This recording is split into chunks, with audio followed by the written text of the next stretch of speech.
Hello bankers, very good evening. स्वागत है आप सभी का हमारे official YouTube channel JIB CIB वाला पर। रात के शाम के 6 बज रहे हैं और मैं आपके लिए एक बहुत ही इंपॉर्टेंट सेशन लेकर आया हूं।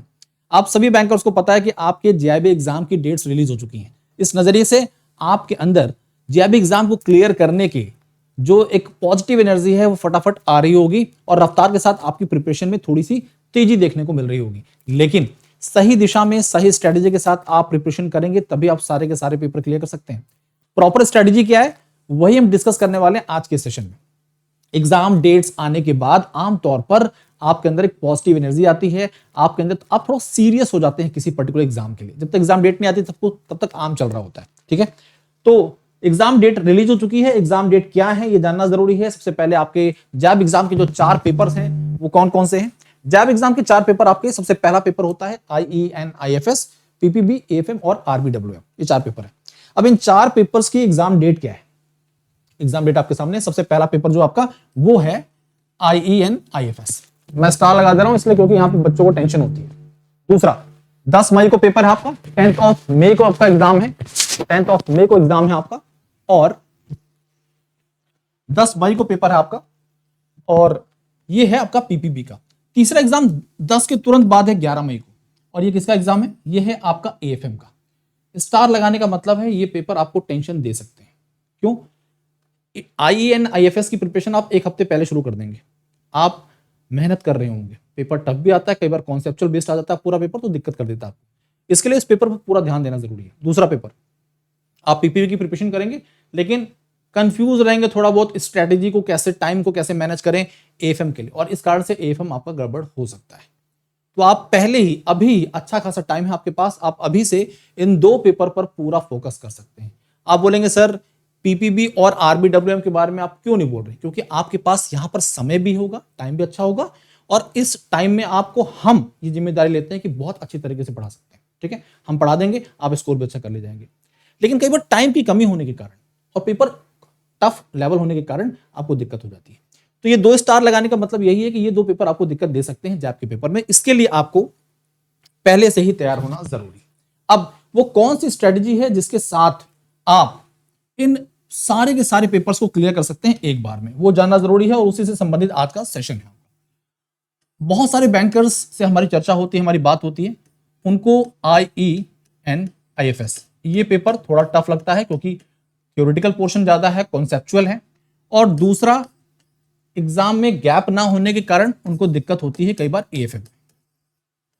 तो देखिए ये पेपर, इसकी टेंशन आप खत्म कर सकते हैं।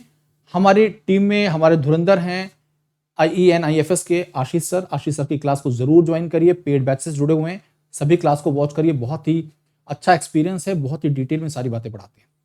AFM की बात करें, इस पर्टिकुलर पेपर पर आप हमारी टीम के मेंबर के साथ जुड़ सकते हैं, साथ में पढ़ सकते हैं और बहुत ही अच्छा खासा एक्सपीरियंस है मैम का भी इस पेपर से संबंधित। तो आप मैम के साथ, मानवी मैम के साथ जुड़कर इस पेपर को बहुत ही अच्छी तरीके से कवर कर सकते हैं। ठीक है, आगे बढ़े। अगली बात, ये दोनों पेपर जो हैं आपको दिक्कत दे सकते हैं। अब इन दोनों के लिए आपको अभी से ही अच्छी तरीके से पढ़ाई शुरू कर देनी है, अभी से ही अच्छी तरीके से आपको इस पर काम शुरू कर देना है। ठीक है, आगे बढ़े। अगर अगली बात, सबसे ज्यादा मदद कौन करता है आपका? सबसे ज्यादा मदद करता है प्रीवियस ईयर क्वेश्चंस, PYQ। आप पिछले 2-3 प्रीवियस ईयर क्वेश्चंस जो है, पेपर्स हैं, उनको जरूर एनालाइज करिए। उनको एनालाइज करने पर आपको जो पेपर टफ लग रहे हैं उनसे संबंधित इंपॉर्टेंट टॉपिक्स, कैसे क्वेश्चंस पूछे गए हैं, क्या लेवल आ रहा है और क्या फॉर्मेट है उसका, ये सब समझ आ जाएगा। तो जिन लोगों ने प्रीवियस ईयर क्वेश्चंस को एनालाइज नहीं किया होगा उनको दिक्कत होगी, जिन्होंने किया होगा उनके लिए चीजें काफी आसान हो जाएंगी। उनके दिमाग में एक स्ट्रक्चर तैयार हो जाएगा कि भाई हमें इन टॉपिक को मॉड्यूल वाइज कवर करना है। दूसरी बात, आपको जो भी पेपर टफ लगते हैं, 4 मॉड्यूल हैं अमूमन सभी में। अब जो मॉड्यूल 4 हैं तो आपका टारगेट कभी भी ये नहीं होना चाहिए कि मैं 3 मॉड्यूल पढ़ूंगा, 1 को छोड़ दूंगा। अगर आप 1 मॉड्यूल छोड़ दे रहे हैं तो इससे दिक्कत आप ही को होगी। अगर उसका वेटेज बढ़ गया पेपर में, आमतौर पर इक्वल ही आता है लेकिन कई बार क्वेश्चन ज्यादा आ सकते हैं, तो उससे क्या होगा कि आपके एक बार में 25 क्वेश्चन गायब, 25 मार्क्स खत्म। तो आपको कोई मॉड्यूल छोड़ना नहीं है, सारे मॉड्यूल कवर करने हैं। बस ये कर सकते हैं आप कि 3 मॉड्यूल आपने बहुत अच्छे से कर लिए हैं, और एक मॉड्यूल के इंपॉर्टेंट टॉपिक कवर कर लिए। ठीक है, ये दूसरा फंडा आपको दिमाग में रखना है। ठीक है, आगे तो यानी कि मॉड्यूल जो है आपको सारे कवर करने हैं, बस कुछ मॉड्यूल ऐसे होने चाहिए जिस पर आपकी कमांड बहुत स्ट्रांग हो, जिससे गलतियां ना हो, और इस बाकी जो है वो आप इंपॉर्टेंट टॉपिक कवर करके उसमें अपनी मजबूत पकड़ बना सकते हैं। अगली बात, टाइम का मैनेजमेंट होना बहुत जरूरी है। जब आपको पहले से ही पता है कि आपको एएफएम में टाइम नहीं मिल रहा है, तो क्यों ना अभी से ही इस पर्टिकुलर पेपर पर फोकस करना शुरू कर दीजिए। हमारे बैचेस के साथ अपने आप को जोड़िए, मैम जो पढ़ा रही हैं उसके साथ लगातार पढ़ना शुरू करिए। ठीक है, अगली बात practice, revision.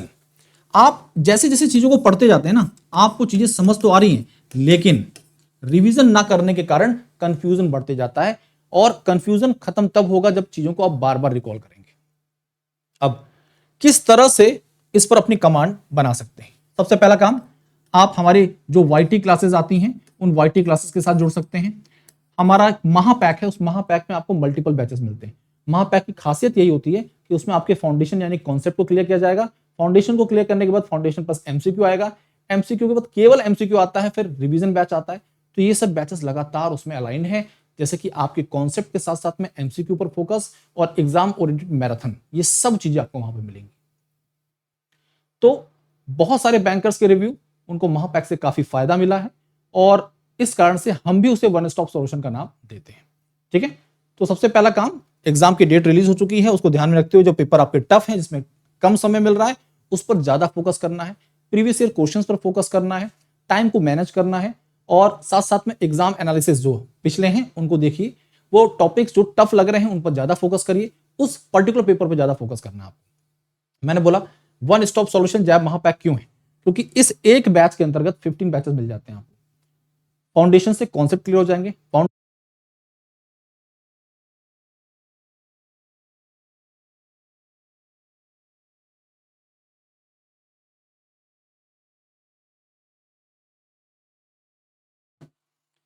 Foundation plus MCQ से क्या करेंगे, आप चीजों को रिलेट कर पाएंगे।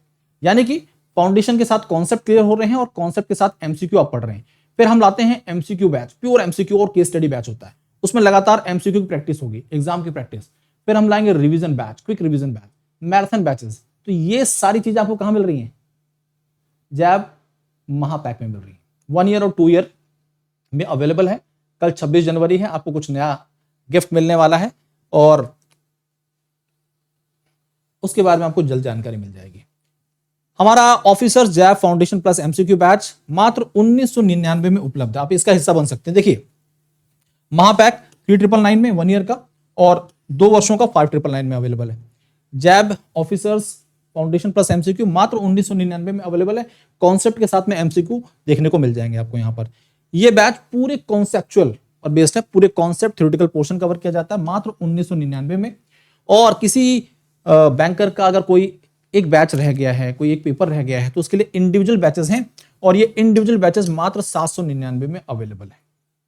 ठीक है, बुक्स, बैच और बुक्स, ये कॉम्बिनेशन आपको पेपर श्योर शॉट क्लियर कराएगा। महापैक और प्लस ये आपकी 4 बुक्स, ये श्योर शॉट सिलेक्शन दिलाता है आपको, श्योर शॉट सिलेक्शन दिलाता है। मात्र 1224 में ये बुक्स अवेलेबल है, आप इनके साथ अपने आप को जोड़ लीजिए। ये टेलीग्राम चैनल है jab_cap by भास्कर सर, इसके साथ जुड़कर अपनी कोई भी डाउट, कोई भी क्वेरी बेफिक्र होकर आप क्लियर कर सकते हैं। आज के लिए अभी के लिए इतना ही, धन्यवाद। पढ़ते रहिए, आगे बढ़ते रहिए। Thank you.